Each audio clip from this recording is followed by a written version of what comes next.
ஆரோனுடைய தளிர்த்துக்கோள்னா தெரிந்து கொள்ளுதல். உங்களை எதுக்காக அழைச்சாரோ அந்த தேவ சித்தம், உங்களை எதுக்கு அழைச்சாரோ அதில் ஃபஸ்ட்டு நிற்கணும். ரெண்டாவது, அவருடைய வசனங்கள் நமக்குள்ளே இருக்கணும். அதுதான் அந்த 10 கற்பனைகள். மண்ணா வைக்கிற பொற்பாத்திரங்கிறது ஒவ்வொரு நாளுக்குள்ள அந்த இன்னைக்கு என்ன செய்யணும், நாளைக்கு அது தேவ சித்தம். அப்போது நம்ம தேவன் தெரிஞ்சு கொண்ட இடத்துல இருக்கணும்.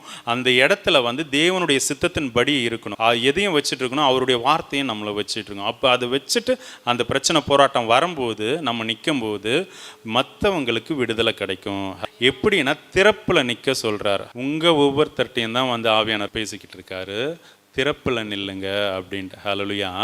அவர் என்ன சொல்றாரு, ஒரு மனுஷனை தேடின, ஓகே, ஒரு மனுஷனை தான் தேடுறாரு, அந்த ஒரு மனுஷனையும் காணேன் அப்படின்ட்டு.